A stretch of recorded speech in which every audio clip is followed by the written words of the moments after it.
in 1999, when government invited us to be part of the drafting of the white paper, we now need to put in place structures. So we went to PricewaterhouseCoopers. Somebody took us there and says, they will help draw up a trust document for you, a national trust. So that any money is coming, because government wanted to pay the chiefs, start paying the chiefs. And I said, whoa, you need to stop. You can't pay the chiefs. Because when you pay the chiefs, they're employed by you. And then they have to do what you tell them. I said, but put the money into a trust account. So PricewaterhouseCoopers drew up a trust document for us. And they gave it to us as a gift. So now we had a trust instrument for monies to come in. People started using that trust document, getting funding, and they misappropriated that funds for themselves. So I went back to PricewaterhouseCoopers. I says, I need a copy of the trust for me. And they gave us a trust, and the trust was registered as the Khoisan Cultural Movement Trust. And it was registered in 2002 already. So we have an instrument where we have trustees.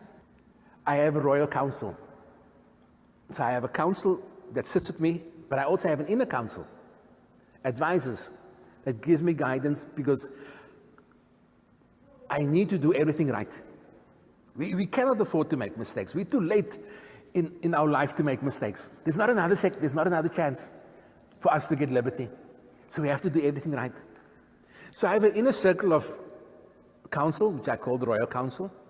Then I have another outer circle of advisors that advises me in their particular portfolios of what they're good at. Because everybody has a gift that God has given him that he's good at. And that gift he needs to use for the benefit of the people. Otherwise, it's not a blessing. So they come forward and he says, I can do this, and I can do that. And these are the people around me that advises me. Because a few weeks ago, somebody says to me, now, what are you going to do when you get into Parliament? I says, that is not my place. My place is not in Parliament. I'll tell you why my place is not in Parliament. Because in 2001, when Contra-Lesser launched the Western Cape, Contra-Lesser, they invited all the chiefs. And their constitution says that you can only be a member of Contra-Lesser if you're a bloodline leader. And I was the only Khoisan chief there at the time. And then they appointed me as the vice president of Contra-Lesser for the Western Cape. And I was excited about it because now I'm part of an institution that was established in 1994. I was part of the national AGM. I was the only Khoisan person. And they spoke their own language, and I didn't understand it. And I felt I didn't belong. They didn't make me feel belonging, like I should belong there, because they didn't speak my language.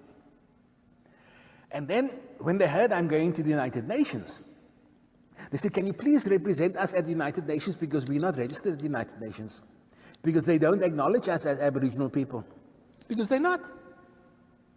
I spoke to Patakilo Lamisa a while back, and I said to him, you need to understand that you are not the indigenous people in South Africa.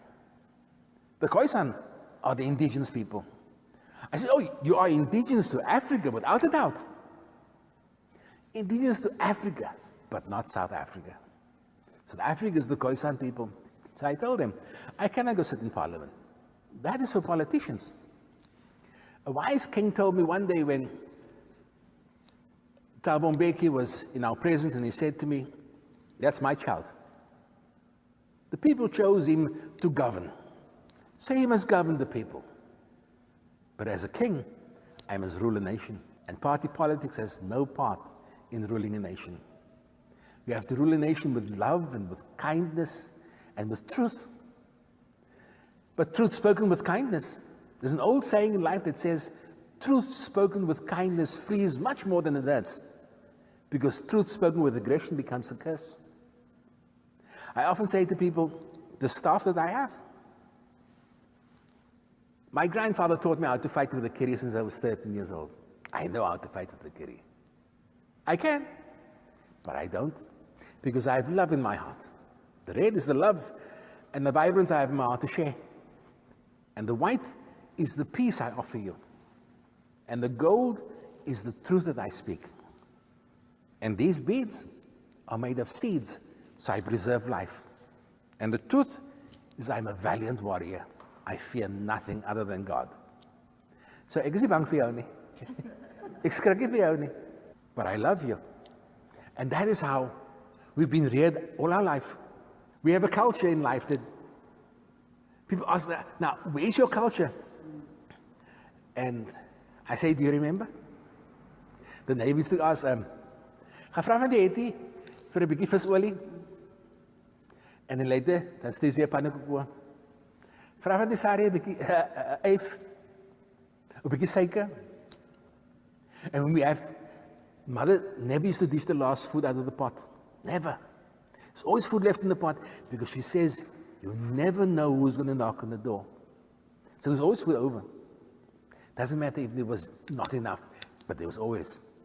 I spoke to one of the imams a while back and he said to me, you know, people talk about when they have their Ramadan time and they give barakat.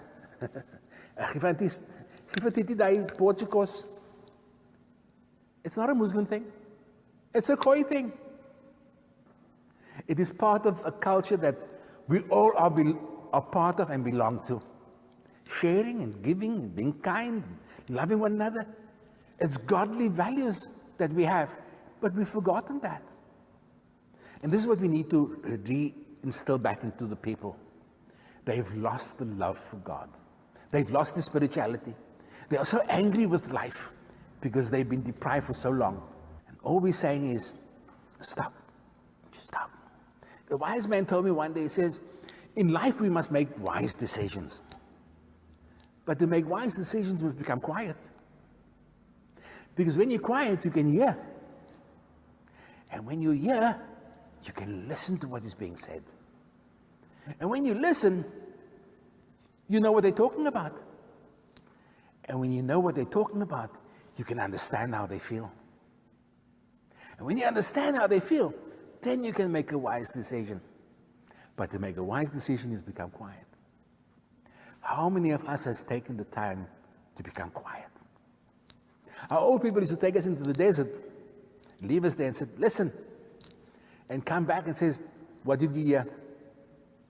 Nothing. No, you never heard it. You never heard it. Listen. And come back later and says, what did you hear? I said, oh, I heard the lizard running in the sand. And I heard the eagle screaming. And I heard the sand sliding down the dunes. Now you listened. If we take time to become quiet and listen to ourselves. You see, because when God made man, he never made man to suffer. But we've become so engrossed in our circumstances that our lives have changed. It's all about me, myself, and I. My grandfather told me one day, he says, my boy, go fetch me some sand. And I came back with a handful of sand. He says, now open your hand. And I says, where's the sand? I said, I have no part, it's gone. He says, now go fetch more sand, but don't close your hand. And I came back, he says, did you lose any? I says, no, Pa. He says, never close your hand. Because when your hand is open, others can take out and others can put in. Always be a blessing. So my hand is always open. And my hand is open to reach out for whoever wants to help. And I'm calling, I says, come help me. Because we are 3.8 million people, Khoisan people, registered in South Africa. 3.8 million people registered in South Africa. That is not legislated yet. And we're saying whoever has the capacity and abilities and gifts that God has given them, come. Come help me. Help me save my people. I said one day to the Grand Chief of the New Zealand, Ariki, I said to him, if your heart, because he asked, can I help you? I said, if your heart is like my heart, come get in my charity and come help me help my people. So I'm putting a question out there. Whoever has the capacity and the abilities that believe they can help, come. My hand and my heart is open for all the help that I can get.